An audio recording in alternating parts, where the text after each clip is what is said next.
जी, बिस्मिल्लाहिर्रहमानिर्रहीम। अस्सलाम वालेकुम, मैं हूँ बिलाल अहमद। उम्मीद है आप सब खैरियत से होंगे। बहुत सारे लोगों ने कुछ सवालात पूछे हैं कमेंट सेक्शन में और ख़ास कर कहा है कि डॉलर ज़हरा केस पे कई दिन गुज़र चुके हैं और मेरी कोई वीडियो सामने नहीं आई।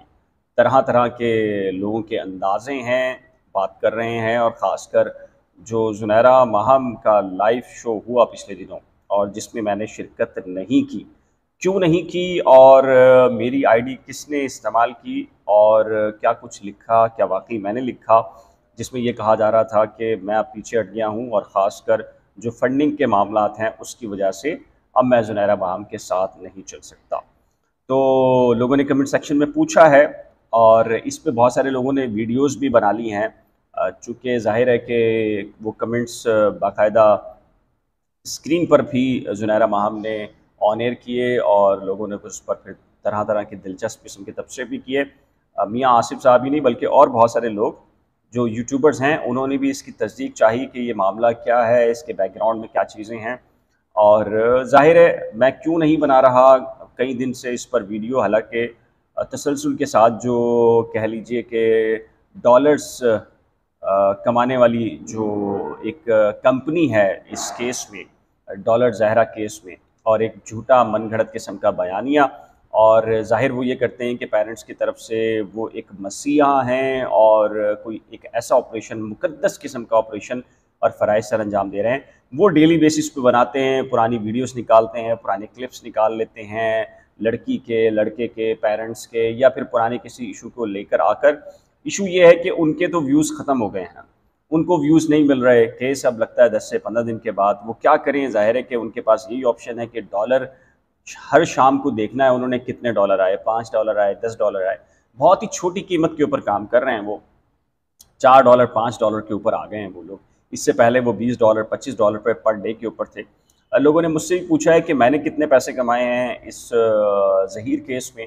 चलें जी, मैं एक वीडियो खुद भी बना दूँगा और ये भी बता दूँगा कि मैंने कितने डॉलर कमाए हैं और सामने वाली पार्टी ने कितने डॉलर कमाए हैं। मैं तो डेली वीडियो नहीं बना रहा। जिस दिन केस की हियरिंग होती है, ये बहुत ही इम्पोर्टेंट मामला होता है या फिर इस तरह का मामला होता है कि लोगों ने कमेंट सेक्शन में मुझसे पूछा होता है तो मैं एक वीडियो बना देता हूँ, अदरवाइज़ नहीं, क्योंकि मेरे पास दीगर बहुत सारे और टॉपिक्स हैं और मुझे फुर्सत नहीं मिलती उन टॉपिक्स से कि मैं एक ऐसे टॉपिक्स पर जिस पे ख़बर ना हो और मैं ख़बरी बनाने की ज़बरदस्ती कोशिश कर रहा हूँ, पुराना क्लिप निकाल कर लड़की का, लड़के का या पेरेंट्स का, और उसके ऊपर एक नया थंबनेल क्रिएट कर दूँ। और अब तो देखिए ना, मैं पहला वो वाहिद शख्स हूँ जो ये कह रहा था कि ये केस अब ज़हीर केस नहीं है, ये बाकायदा डॉलर ज़हरा केस है। अब उस तरफ के लोग जो उस तरफ खड़े थे और उस बयानिए पे खड़े थे, उसमें से बेशुमार लोग ऐसे हैं जो कि अब ये बात कर रहे हैं। गुज़िश्ता दिनों जो एक व्लॉग मैंने देखा, आयशा ख़ान जो कि अमेरिका से हैं, ठीक है, उनकी राय मेरी राय से इख्तलाफ हो सकता है, उनका नज़रिया, उनकी सोच, उनका बयानिया मुझसे मुख्तलिफ हो सकता है।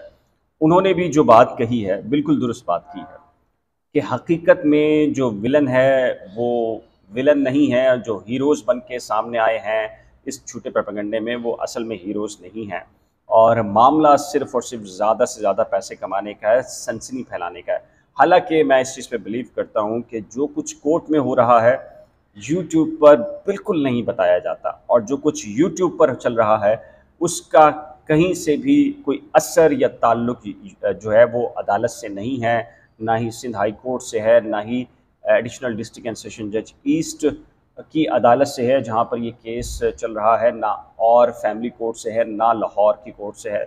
बिल्कुल ही डिफरेंट किस्म का बयानिया है। और जो भी मुझसे पूछता है कि क्या हो रहा है, तो मैं उनसे कहता हूँ कि यूट्यूब देखना बंद कर दें, क्योंकि जिस दिन हेयरिंग हो उस दिन किसी भी तरफ का एक व्लॉग देख लें और उसके मुखालिफ का व्लॉग देख लें। आप अगर ये समझते हैं कि आप सलाहियत रखते हैं कि सच जानने की, तो आपको अंदाज़ा हो जाएगा हकीकत क्या है। अदरवाइज़ ये डेली बेसिस के ऊपर जो व्लॉग बन रहे हैं, उसका मकसद कुछ भी नहीं है सिवाय इसके कि ज़्यादा से ज़्यादा पैसे कमाए जा सकें, इसके अलावा नहीं है। अब तो देखिए, उस तरफ के जो बयानिए के लोग थे, उस तरफ के लोग खड़े हुए थे जो हमें गलत समझते थे, आज हमारे मौक़िफ़ के साथ हैं कि ये सिर्फ़ और सिर्फ़ डॉलर ज़हरा केस बन गया है। इसमें सबकी ये कोशिश है कि ज़्यादा से ज़्यादा पैसे कमाए जाएँ। अब मैं आपको बताता हूँ कि जी, ज़ाहिर है कि ज़ुनैरा माहम के बारे में जो लाइव सेशन के अंदर उसने ऑन एयर भी किया, वो स्क्रीनशॉट्स और वो चलाए कमेंट्स। ज़ाहिर है कि प्राइम मिनिस्टर ऑफ पाकिस्तान हों, आर्मी चीफ हों, सदर मुमलिकत हों, या कोई फ़िल्म शो की बहुत बड़ी कोई अदाकारा हों, उनका 2 मिनट लगता है कि एक ट्विटर अकाउंट बन जाता है। तो यूट्यूब के ऊपर भी मेरी तस्वीर निकाल कर एक नया अकाउंट क्रिएट करके, मुमकिन है, हर चीज़ मुमकिन है, इसमें तो कोई चीज़ रोक टोक नहीं हो सकती। बहरहाल मैं जिस बयानी के ऊपर अल्हम्दुलिल्लाह मैं इस पे फ़ख्र महसूस करता हूँ, और भले से लोग मुझ पर तनकीद करें, और मैं समझता हूँ कि जो लोग मुझ पर तनकीद करते हैं वो मुझ पर एहसान करते हैं, क्योंकि मैं मज़ीद मुझे स्ट्रेंथ मुझे इसमें थोड़ी-सी और ज़्यादा एनर्जी मिलती है कि ठीक है, अगर मैं ठीक बात कर रहा हूँ तो मुझे इस बात पे कायम रहना चाहिए। और क्योंकि आपके इल्म में है कि तनकीद हमेशा उन पर होती है जो सच बयान कर रहे होते हैं, जो कड़वी बात कर रहे होते हैं, तो ज़ाहिर बात है हज़म बहुत सारे लोगों को नहीं होती। मैं कल भी इस मौजू पे खड़ा था और पूरी तहकीक के बाद खड़ा हुआ था, और ये बात कह रहा था कि ये बच्चों की गलती हो सकती है, लेकिन ये प्योरली एक लव मैरिज है। कम उम्री, ज़्यादा उम्र है, कितनी उम्र है ये डिस्प्यूट अलग है, लेकिन एक नोबल कॉज बना देना और ऑनर किलिंग की तरफ इन बच्चों को ले जाना, इनकी जहनी तौर के ऊपर इनको डिस्टर्ब करना। और आपके इल्म में है कि मैंने पहले कह दिया था कि इनकी पूरी प्लानिंग है कि किसी भी तरीके से लड़की को मेंटली कम्प्लीटली डिसऑर्डर डिक्लेयर करार दें। अब उनके ही अपने यूट्यूबर्स आपको गाए बगाए ये बता रहे हैं कि उसकी जहनी हालत ठीक नहीं है। 16 और 17 अप्रैल के माबैन जिस वक्त निकाह हुआ, 17 को रेप साबित करने की भी उसी दिन की कोशिश हो रही है, और मेंटली तौर के ऊपर भी ये साजिश रचाई गई। लेकिन कहते हैं कि एक इंसान अपनी चाल चलता है, लेकिन एक है जो सबको मॉनिटर करता है, और वो है रब की ज़ात।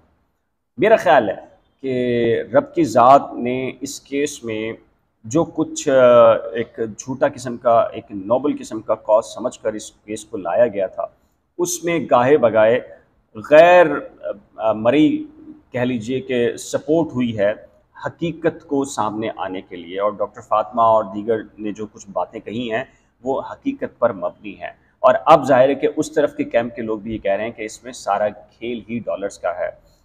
यूट्यूबर्स ना सिर्फ यूट्यूब से पैसे कमा रहे हैं, बल्कि कहा जाता है कि दियारे गैर से, मगरिब से बड़े पैमाने के ऊपर फंडिंग है। फिर अब तो सुना है कि मूवी भी साइन हो गई है, राइट्स भी दे दिए गए हैं।